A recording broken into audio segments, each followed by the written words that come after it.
Hi, WGTP community. This is Olivier. I want to share with you a few things that we've been working on in the last sprint. So when we started this sprint, our major goal was to increase communication between us and the clients, then also making sure that we increase the engagement and gain more weekly active users in our application. So I'm going to share with you just to demo to you like the few things that we worked on. So one of them was to make sure the timesheet is actually working as intended. So there were some improvements that were requested from the users, so we had to do those.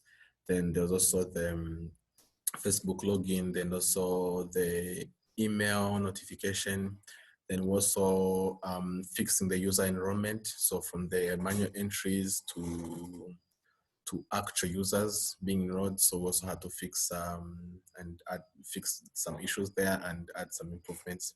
So I'm going to share my screen. Can share my screen right here. Yeah.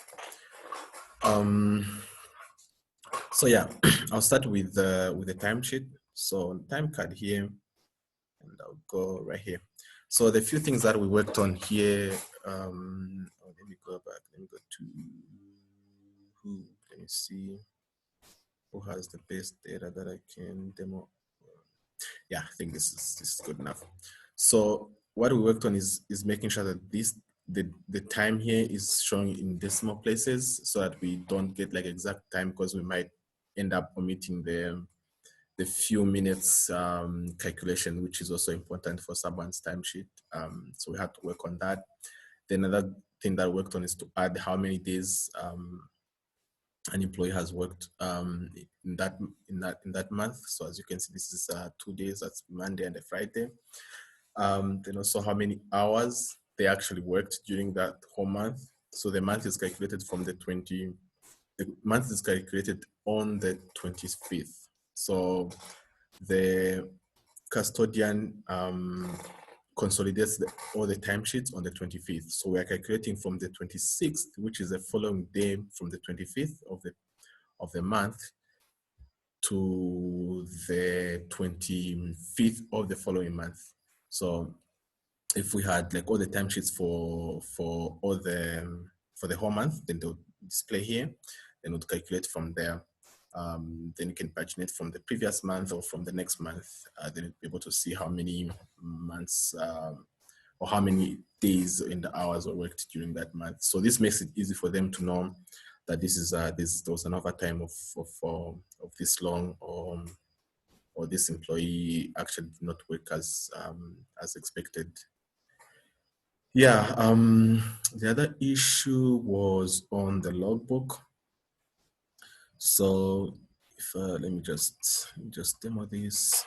So I can go to entry request. Then I just say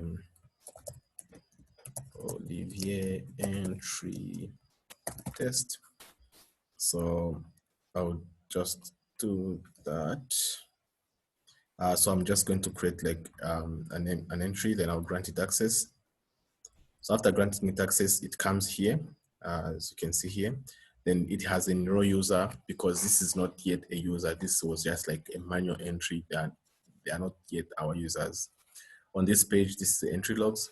So as an admin, I can go to enroll user, then I can add all the details that are required here. For example, like user type, I can say this is a contractor, it's valid. I can add the expiration date. I can also add reason for visit and the other details that are required.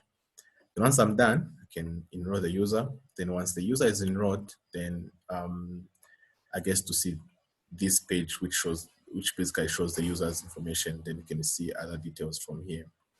Now, if I go back to the logbook, then you can see that this is no longer showing enroll the user, because the user has already been enrolled. So that's also something else that we worked on during this sprint. It makes it easy for the admins or the client success managers to know who they enrolled and who they haven't yet enrolled, so they don't duplicate that.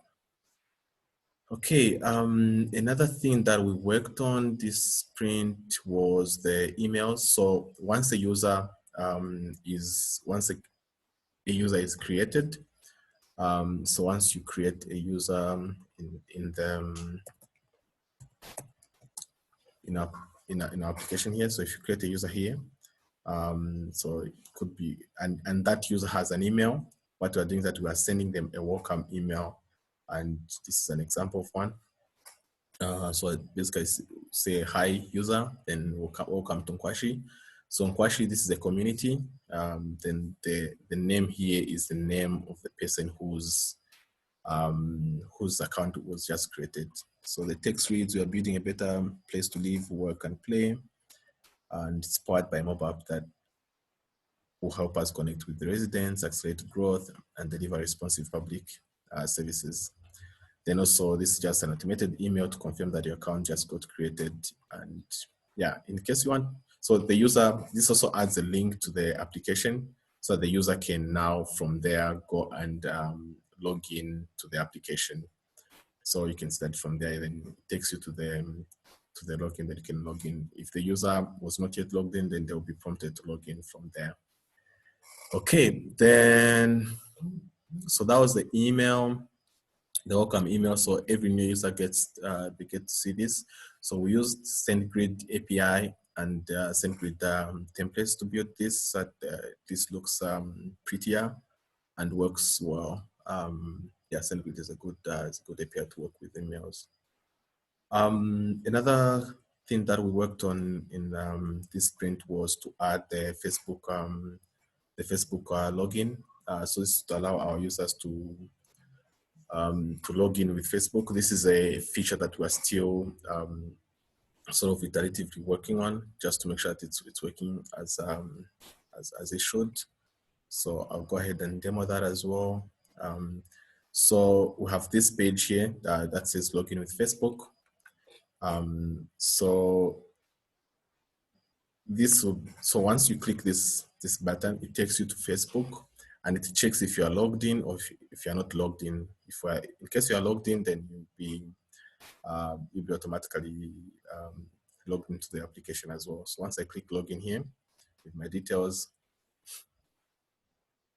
so it takes me back to the GDP application with the Facebook details. So if you go to identity, for example, you get to see the name, and there's also a QR code that's assigned to you as well. Then basically you get to have like basic access to the application. So this avatar also is coming from Facebook, and yeah, so that's what we worked on.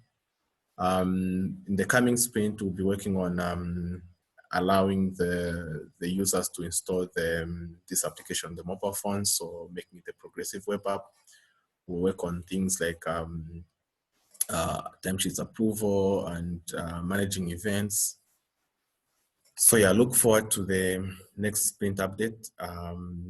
Yeah, thanks for watching and stay safe. Bye.